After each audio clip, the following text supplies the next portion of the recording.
এইগুলো হচ্ছে খসলা শাক, আমাদের কিন্তু বাঁকুড়াতে বলে এইগুলোকে পুনকা শাক। তো এইগুলো আগে গোবর সার দিয়ে উঠোন ছিল, এখন তার উঠোন দেখতে পাওয়া যায় না, যার জন্য এই শাকগুলো বাড়ির মধ্যে দেখতে পাবেন না। খেতে যে জমি থাকে সেই জমিতেই চাষ করা হয়। তো সেই গোবর সারের যে স্বাদ শাকের, এখনও যেন সেটা মুখে লেগে থাকার মতো। তো যাই হোক, আজকে আমি এই শাকগুলো দিয়ে তৈরি করব পোস্ত। এটাকে আমাদের পুনকা শাক বলে বাঁকুড়াতে। তো এই শাক দিয়ে আর আলু দিয়ে থাকবে আরেকটা জিনিস, সেটা দিয়ে করব পোস্ত। তো সাথে থাকুন আর দেখে নিন কেমনভাবে আমি তৈরি করছি, যাতে আপনারাও খুব সহজ রান্নাটা সহজভাবে তৈরি করে পরিবারের সকলকে খাওয়াতে পারেন। আমি পোস্ত নিয়েছি শিলের মধ্যে। শিল খুব একটা ব্যবহার হয় না, সব কিছুই এখন আমাদের মিক্সিতেই বাটাবাটি হয়। তো পোস্তটা আমি যখনই রান্না করি শিলেই বেটে নিই। তো দেখুন, আমি নিয়েছি 6টা কাঁচা লঙ্কা, যে লঙ্কাগুলো খুব একটা ঝাল নেই। আর পোস্ত নিয়েছি যতটুকু শাক আলু আছে তার পরিমাণ মতো। শুকনো কড়াইয়ে প্রথমে বড়িগুলোকে একটু ভেজে নেব। এটা তো আপনারা জানেনই। তো প্রথমে যদি তেল দিয়ে ভাজি অনেকটা তেল টেনে নেয়, কিন্তু বড়িগুলোকে একটু শুকনো ভেজে নেওয়ার পর তেল দিলে কিন্তু তেলটা কম টানে।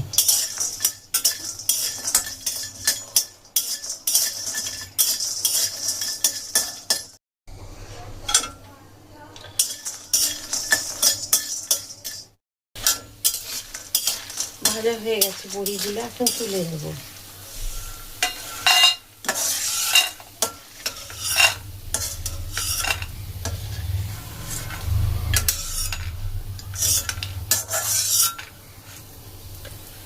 দেখুন, ভেজে রেখে দেবো আলাদা করে। আর আমি তেল যা দিয়েছিলাম খুব একটা বেশি টানিনি। শুকনো লঙ্কা একটা ফাটিয়ে দিলাম মাঝখানে, জিরে,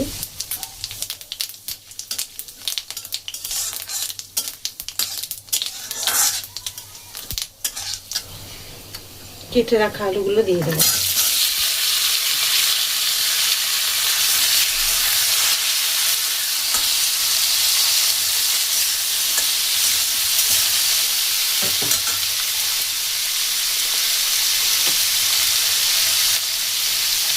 দিয়ে দিলাম নুন।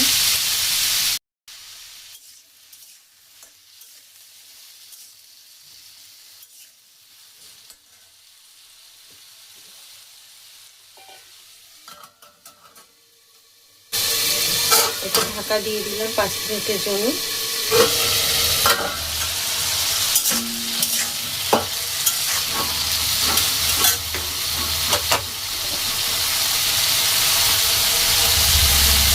শাকগুলো ধুয়ে ভালো করে পরিষ্কার করে জল ঝরিয়ে রেখেছি, দিয়ে দিলাম।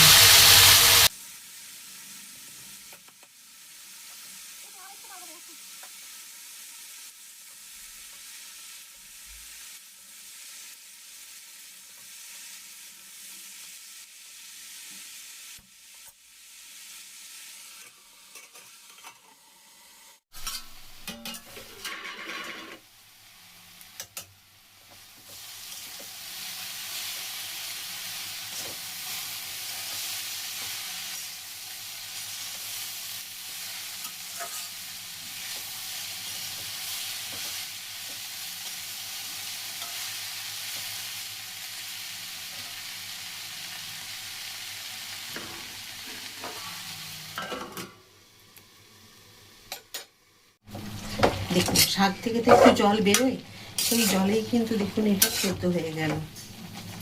এই দেখুন, আলুগুলো খুব সুন্দর সেদ্ধ হয়ে গেছে।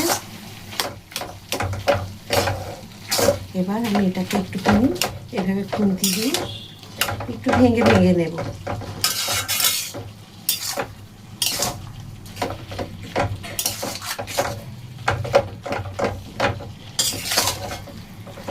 খুন্তি দিয়ে ভেঙে নেব। দিয়ে দেবো বেটে রাখা পোস্ত।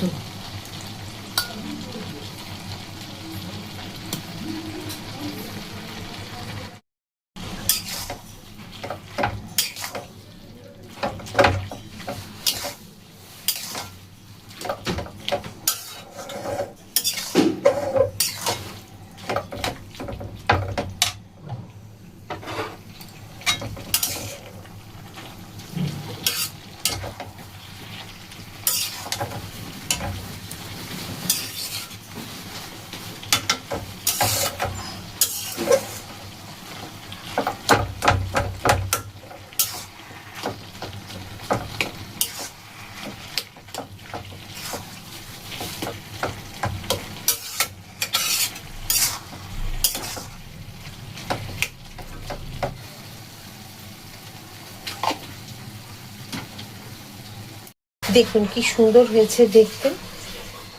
এটা খসলা শাক আলু বড়ি পোস্ত বলবেন, বা হয়তো পুনকা শাক বড়ি আলু পোস্তও বলতে পারেন। অসাধারণ হবে খেতে। বড়িগুলোকে ওপর দিকে ছড়িয়ে দিলাম যখন দেব, যেমন আমরা দই কেটে কেটে দিই ঠিক ওইভাবেই কেটে কেটে নিয়ে সাইড থেকে পরিবেশন করবেন। আর পরিমাণটা দেখেছেন তো, দেখতে কত মনে হলো, কিন্তু একটা ছোট্ট বাটির মধ্যে ধরে গেছে। দেখুন কি সুন্দর হয়েছে, পরিবেশন করতেও ভালো লাগবে, দেখতেও খুব সুন্দর হয়েছে। আশা করি রান্নাটা আপনাদের সকলের খুব ভালো লেগেছে। আর এরকম ঘরোয়া রান্না আপনাদের কাছে তো আমি সবসময় নিয়ে চলে আসি। খুব সহজ সাধারণ রান্নাও সবসময় আপনাদের কাছে আনি, যে রান্নাগুলো আমাদের দৈনন্দিন জীবনে প্রতিদিনের মানে আমাদের খাবারের সাথে রাখতে হয়, ঘুরিয়ে ফিরিয়ে রাখতে হয়। তো রান্নাটা কেমন লাগলো কমেন্ট করতে ভুলবেন না। আবার একটি নতুন রান্না নিয়ে আপনাদের সকলের কাছে চলে আসবো। সবাই খুব ভালো থাকুন। রাধা রাধা।